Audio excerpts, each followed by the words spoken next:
السلام عليكم، ازيكم عاملين ايه؟ يا رب تكونوا جميعا بألف خير. النهارده بإذن الله الفيديو بتاعي هعمل فيه الكماج او الفطير الفلاحي على حسب ما كل بلد بتسميه. في ناس بيسموه الكماج، في ناس بيقولوا عليه الفطير الفلاحي، على حسب كل مكان وليه اسم يعني. انا عملت الفيديو ده قبل كده، بس انا حابه اشارككم الفيديو ده تاني لان انا من الناس يعني اللي بيحبوا العجين ويحبوا الخبيز ويحبوا ريحه الخبيز قوي في البيت. فانا بصراحه دايما بعمله او دايما انا بعمل بنفسي الفطير ده. فانا حبيت اشارككم تاني الطريقه يعني وكده.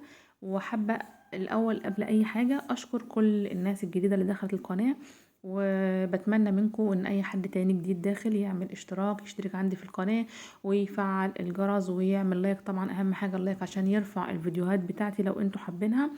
تعالوا بقى نشوف النهاردة انا هعمل معاكم الفطير او الكماج الفلاحي زي ما قلت لكم كده. اعرفكم ازاي المقادير بتاعته، كمان افضل طريقة تطلعي بيها العجينة وازاي تعجني وازاي تقرصي وكل حاجة. اول حاجة انا هعمل معايا 3 كيلو من الدقيق، معايا خميرة، معايا بيكنج باودر وملح وحليب وسمنة.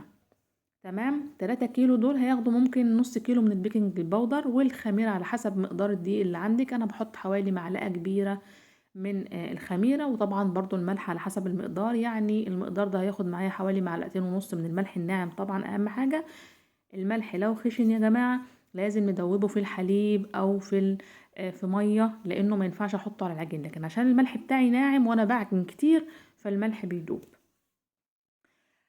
طبعا انا ضفت كل السوائل، ضفت كل حاجه، السمنه والخميره والبودر والملح وكل حاجه. بعد كده هبدا اضيف الحليب واحده واحده. الحليب قد ايه على حسب، يعني مثلا دول 2 كيلو حليب.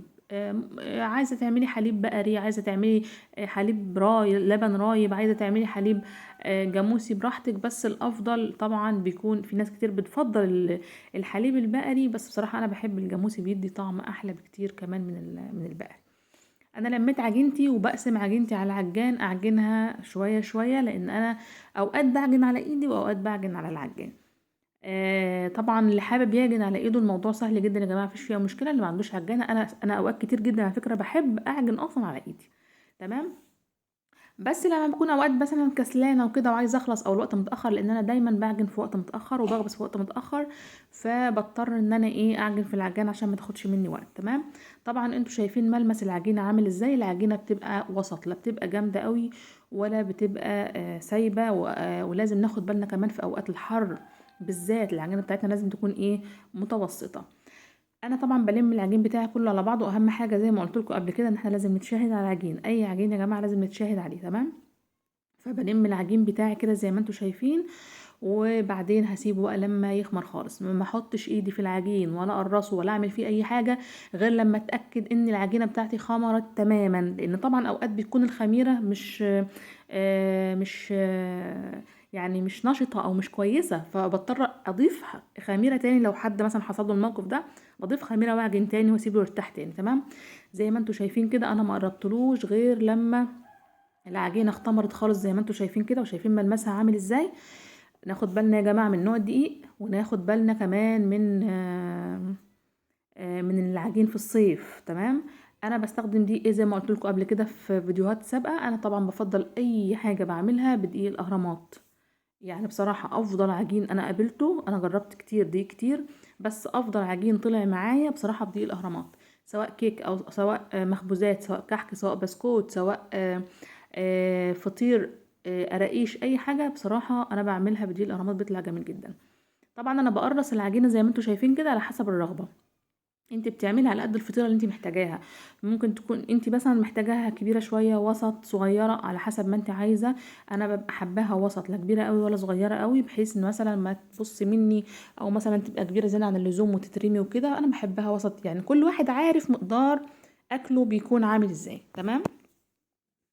زي ما انتوا شايفين كده ببدأ اقرصه كله وبسيبه يرتاح تاني. يا جماعة الفطير ليه خطوات عشان يكون ناجح وكويس، ليه خطوات مهمة لازم اكون ماشية بيها. يعني انا دلوقتي مش هينفع اشتغل بالعجين على طول، انا هسيبه يرتاح، بس مش هيرتاح فترة طويلة، ولكن وقت ما بعمله على المكنة زي ما انتوا شايفين دلوقتي هقول لكم لازم ياخد راحة، وبالذات في الشتاء. يعني كل فصل من الفصول ليه نظام. في الشتاء العجينة بتحتاج مني وقت طويل، على بال لما تخمر، وما ينفعش ادخلها الفرن بالذات في الكماج او في الفطير ده غير لما تخمر تماما. شايفين طبعا منظر التقريص بتاعي عامل ازاي؟ انا طبعا لازم اغطيه واسيبه يرتاح، وبعدين ابدا اشتغل دلوقتي واوريكم انا هشتغل ازاي. انا طبعا بعمل بالمكنه، وهوريكم المكنه اللي انا شغاله بيها دلوقتي. تمام. بجيب صينيه طبعا وبحط فرد عليها دقيق، وزي ما انتوا شايفين كده بقى ايه، ببدا اخد تقريصه تقريصه واشتغل على المكنه. اللي ما عندوش مكنه يا جماعه يشتغل بايده عادي. في ناس ما بتحبش اصلا السمك بتاع المكنه، طبعا بعمله على رقم واحد. الفطير او الكماج بيتعمل على رقم واحد. هو بيبقى سهل بقى بعد كده. يعني انا لما باجي اخبزه بقى اعمله على المكنه، ببططه كده زي ما انتوا شايفين بايدي، نص يعني نص تبطيطه كده، وبعدين بعمله في المكنه. طبعا انا بحط العجين فوق بعضه ازاي. يعني انا دلوقتي هامله الصينيه، بيبقى عندي قماش عندي نضيف دايما ببقى عاملاه للخبيز، والقماش ده بيتغسل يعني ورا كل خبزه بيتغسل، ولازم يكون نضيف عشان ما يعملش ريحه في الفطير بتاعي او في الكماج بتاعي. وبيبقى مخصوص، وانا منضفاه وسايباه مخصوص وعيناه عشان خاطر الكماج. القماش يعني عادي، اي قماش عادي. مثلا لو عندي ملاية مثلا انا ما عدتش حابة استخدمها، بعملها بالطول مثلا، او بقطعها قطع زي الطرح كده وبسيبها، او اي حاجة يعني على حسب ما انا حابة يعني. بس ببقى عارفة ان ده معمول مخصوص عشان العيش بتاعي او الخبيز بتاعي ده. وبعد ما بخلص بغسله وبعينه مغسول عشان يبقى نضيف، عشان هو لو ما اتغسلش كويس وكان نضيف بيعمل ريحة بعد كده لما باجي استخدمه. طبعا انا كده خلصت زي ما انتوا شايفين. ببدأ اشغل الفرن بتاعي. انا شغالة دلوقتي في في فرن الغاز ده، مش فرن بوتاجاز، ده فرن غاز. طب ما ينفعش في فرن البوتاجاز؟ لا ينفع عادي في فرن البوتاجاز. بس طبعا لازم نكون ايه، بنعرف نتحكم يعني. وبعدين الواحد بيتعلم واحدة واحدة. مرة مثلا طلع معايا شوية كده، مرة طلع نص نص، مرة مثلا كام واحدة باظوا مني كده. ما هو الواحد ما بيتعلمش كده من أول مرة يعني. احنا يعني انا لغاية دلوقتي وشايفين انا يعني بعمل ازاي ومتمكنة ازاي، ومع ذلك عادي يعني. ما في حاجات كتير بتبوظ مننا، وممكن تلاقي مثلا جزء من يعني مثلا واحدة اتنين تلاتة مثلا يبوظوا عادي، مفيش مشكلة. طبعا هو بيبقى سهل في الخبيز لانه خلاص اوريدي انت خبزاه كله مبططاه كله وحطاه جنبك، وبتاخدي بقى كله دور كده تخبزي زي ما انت شايفه. الموضوع سهل جدا، ما هو صعب يا جماعه.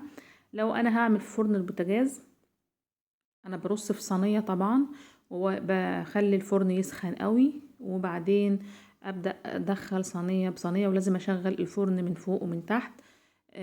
طبعا الفرن بتاعي ده برضو لازم يكون عالي، وناخد بالنا من تحت. اهم حاجة الشعلة اللي تحت عشان ما يشيطش منه او يتحرق من تحت.